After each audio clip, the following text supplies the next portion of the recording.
마태복음 7장. 비판을 받지 아니하려거든 비판하지 말라.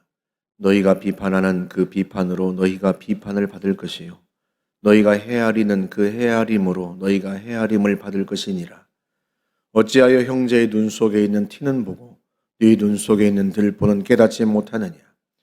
보라, 네 눈 속에 들보가 있는데 어찌하여 형제에게 말하기를 나로 네 눈 속에 있는 티를 빼게 하라 하겠느냐. 외식하는 자여, 먼저 네 눈 속에서 들보를 빼어라. 그 후에야 밝히 보고 형제의 눈 속에서 티를 빼리라. 거룩한 것을 개에게 주지 말며 너희 진주를 돼지 앞에 던지지 말라. 그들이 그것을 발로 밟고 돌이켜 너희를 찢어 상하게 할까 염려하라. 구하라, 그리하면 너희에게 주실 것이요 찾으라, 그리하면 찾아낼 것이요 문을 두드리라, 그리하면 너희에게 열릴 것이니 구하는 이마다 받을 것이요 찾는 이는 찾아낼 것이요 두드리는 이에게는 열릴 것이니라. 너희 중에 누가 아들이 떡을 달라 하는데 돌을 주며 생선을 달라 하는데 뱀을 줄 사람이 있겠느냐. 너희가 악한 자라도 좋은 것으로 자식에게 줄 알거든 하물며 하늘에 계신 너희 아버지께서 구하는 자에게 좋은 것으로 주시지 않겠느냐. 그러므로 무엇이든지 남에게 대접을 받고자 하는 대로 너희도 남을 대접하라. 이것이 율법이요 선지자니라. 좁은 문으로 들어가라. 멸망으로 인도하는 문은 크고 그 길이 넓어 그리로 들어가는 자가 많고 생명으로 인도하는 문은 좁고 길이 협착하여 찾는 자가 적음이라. 거짓 선지자들을 삼가라. 양의 옷을 입고 너희에게 나아오나 속에는 노략질하는 일이라. 그들의 열매로 그들을 알지니 가시나무에서 포도를 또는 엉겅퀴에서 무화과를 따겠느냐. 이와 같이 좋은 나무마다 아름다운 열매를 맺고 못된 나무가 나쁜 열매를 맺나니 좋은 나무가 나쁜 열매를 맺을 수 없고 못된 나무가 아름다운 열매를 맺을 수 없느니라. 아름다운 열매를 맺지 아니하는 나무마다 찍혀 불에 던져지느니라. 이러므로 그들의 열매로 그들을 알리라. 나더러 주여 주여 하는 자마다 다 천국에 들어갈 것이 아니요 다만 하늘에 계신 내 아버지의 뜻대로 행하는 자라야 들어가리라. 그날에 많은 사람이 나더러 이르되 주여 주여 우리가 주의 이름으로 선지자 노릇하며 주의 이름으로 귀신을 쫓아내며 주의 이름으로 많은 권능을 행하지 아니하였나이까 하리니 그때 내가 그들에게 밝히 말하되 내가 너희를 도무지 알지 못하니 불법을 행하는 자들아 내게서 떠나가라 하리라. 그러므로 누구든지 나의 이 말을 듣고 행하는 자는 그 집을 반석 위에 지은 지혜로운 사람 같으리니 비가 내리고 창수가 나고 바람이 불어 그 집에 부딪히되 무너지지 아니하나니 이는 주추를 반석 위에 놓은 까닭이요 나의 이 말을 듣고 행하지 아니하는 자는 그 집을 모래 위에 지은 어리석은 사람 같으리니 비가 내리고 창수가 나고 바람이 불어 그 집에 부딪힘에 무너져 그 무너짐이 심하니라. 예수께서 이 말씀을 마치심에 무리들이 그의 가르치심에 놀라니 이는 그 가르치시는 것이 권위 있는 자와 같고 그들의 서기관들과 같지 아니함일러라. 아멘. 마태복음 5장부터 7장을 산 위에서 베푼 가르침이라 해서 산상수훈이라고도 하고 보배로운 가르침이라고 해서 산상보훈이라고도 합니다. 이 말씀이 보배로운 가르침이 되려면 그 말씀을 듣는 사람들이 그 말씀을 듣고 순종해야 그야말로 보배로운 가르침이 되지 않겠습니까? 듣고 행하지 않는다면, 듣기만 한다면 어떻게 그 가르침이 보배로운 가르침이 될 수 있겠어요? 그래서 산상보훈의 결론은 행함에 대한 권고, 행함에 대한 명령으로 마치게 됩니다. 그래서 7장 24절에서 주님이 말씀하세요. 그러므로 나의 이 말을 듣고 행하는 자는 그 집을 반석 위에 지은 지혜로운 사람 같으리니 비가 내리고 창수가 나고 바람이 불어 그 집에 부딪히되 무너지지 아니하나니 이는 그 집을 반석 위에 주추를 반석 위에 놓은 까닭이니라. 지난 여름에 폭우가 내려서 홍수가 나고 그 홍수 때문에 집안이 무너져 내리는 것을 우리가 뉴스에서 보았습니다. 집안이 무너져 내리니까요, 그 위에 지은 집이 속절없이 무너져요. 여러분, 집은 우리의 안전과 보호를 위해서 짓는 겁니다. 그런데 나의 안전과 나의 보호를 위해서 지어놓은 집이 무너져 내린다? 상상할 수 없는 일이죠. 그런데 집안이 약하니까요, 비바람이 불었을 때 그 집안이 무너져 내리고 집이 무너지는 상상조차 하기 싫은 일이 실제로 벌어진 겁니다. 예수님께서 말씀하세요. 주님의 말씀을 듣고 행하는 사람은, 순종하는 사람은 그 집을 반석 위에 지은 지혜로운 사람 같다. 집을 안반 위에다가 지었으니까 아무리 큰 홍수가 나도 집안이 무너져 내릴 리가 없고 집은 당연히 안전하죠. 주님이 그 말씀을 하시는 거예요. 말씀을 듣고 행하는 사람은 마치 꼭 그렇게 안반 위에다가 집을 지은 지혜로운 사람 같다. 예수님이 말씀하시는 이 비바람은요, 인생의 고난을 의미합니다.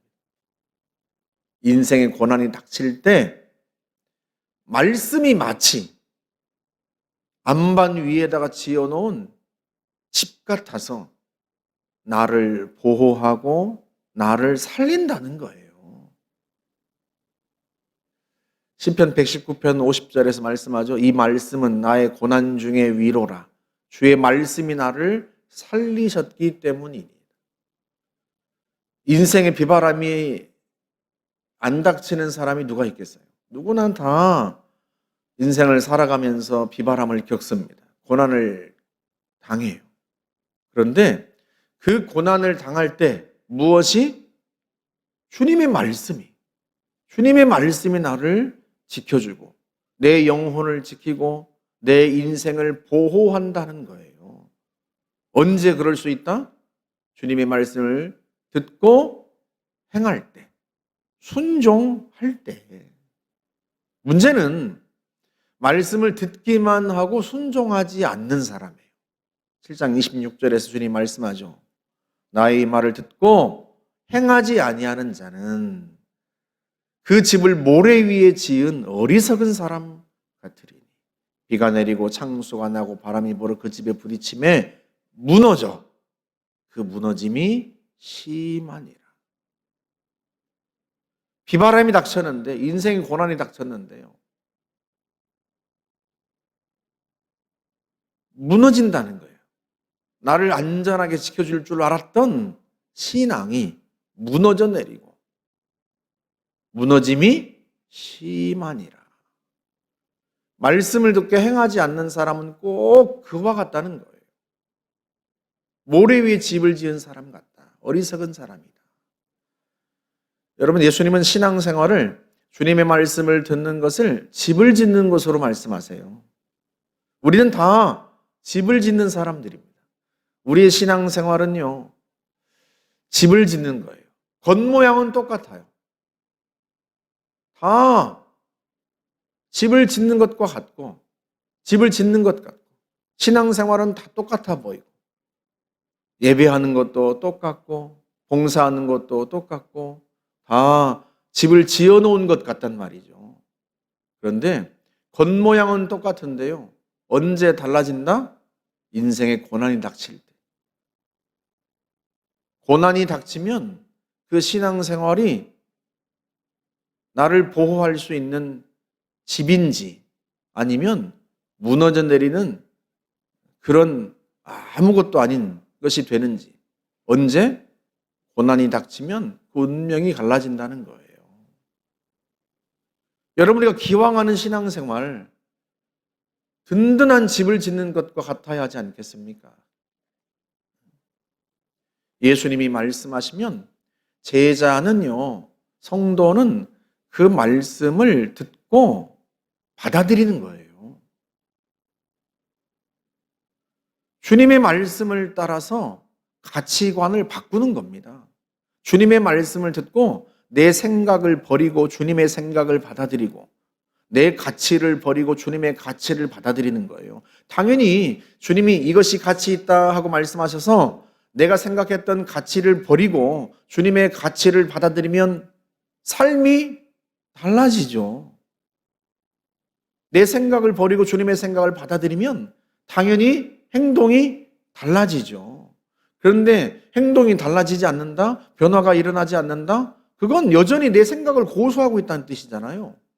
주님의 생각을 받아들이지 않고 여전히 내 생각을 고수하고 있고 내가 가치 있다고 여기는 걸 여전히 집착하고 주님이 가치 있다고 말씀하시는 것을 받아들이지 않는다는 걸 의미하지 않습니까? 그런 신앙생활은 결코 내 영혼을 구원하지도 못하고 내 인생을 구원하지도 못한다는 거예요. 언제? 비바람이 닥치면, 고난이 닥치면. 여러분 이렇게 한번 생각해 보세요. 내가 옳아요? 주님이 옳아요? 내가 인생을 잘 알아요? 주님이 인생을 잘 아세요? 내가 지혜로워요? 주님이 지혜로워요? 당연히 주님이 더 잘 아시고 당연히 주님이 지혜로우시고 당연히 주님이 내 인생길을 아시죠. 내 인생을 아시고 그래서 주님이 말씀하시는 거예요. 그러면 당연히 주님의 말씀을 받아들이고 내 생각을 버려야죠. 주님의 생각이 옳고 주님이 가치 있다고 말씀하시는 것이 그게 진짜 가치 있는 거니까 내가 가치 있다고 여겼던 것들을 내려놓고 주님이 가치 있다고 말씀하시는 것을 추구해야죠. 우리가 당연히 그렇게 살아야 돼요. 그렇게 산 사람은 집을 반석 위에 지은 지혜로운 사람 같다 말씀하시는 거예요. 야고보 사도도 우리에게 권고하죠. 너희는 말씀을 행하는 자가 되고 듣기만 하여 자신을 속이는 자가 되지 말라. 야고보서 1장 22절의 말씀이에요. 듣기만 하는 사람은 어떤 사람이다? 자기를 속이는 사람. 나는 신앙생활 잘하고 있어. 이 집이, 나의 신앙의 집이 나를 지켜줄 거야. 자기를 속이는 거예요. 진짜 제자는, 지혜로운 사람은 주님의 말씀을 듣고 내 것을 버리고 주님의 말씀대로 삽니다. 그게 제자입니다. 듣기만 하고 여전히 내 생각대로 살아가고 내 고집대로 살아간다면 그 사람은 제자일 리가 없고 겉으로 보기에는 집을 지은 것 같지만 신앙의 집을 지은 것 같지만 그 집이 결코 나를 구원해 주지 못해요. 그래서 예수님은 순종하라, 실천하라, 행하라 말씀하십니다. 물론 우리가 내 고집대로 내 생각대로 살아오던 옛 습관이 있어서 주님의 말씀대로 순종하고 행하려는 게 잘 안 될 때도 많죠. 그래서 우리가 기도하는 거예요. 그래서 주님이 기도에 대한 가르침을 주시는 거고요. 7장 11절에서 주님이 말씀하잖아요. 너희가 악한 자라도 자식에게 좋은 것으로 자식에게 줄 줄 알거든 하물며 하늘에 계신 너희 아버지께서 구하는 자에게 좋은 것으로 주시지 않겠느냐. 우리가 주님의 말씀을 행하려고 하는데 옛 습관이 남아있어서 그게 잘 안 될 때 그때 하나님 앞에 기도하면 주님이 우리에게 응답해 주시고 주의 성령을 부어주시고 우리를 도와주셔서 우리가 주의 말씀을 따라 행할 수 있도록 하지 않겠습니까? 기도는 그래서 하는 거예요. 주의 말씀대로 살고자 하는데 그게 잘 안 되니까 주의 도우심과 은혜를 구하기 위해서 그래서 기도하는 거예요.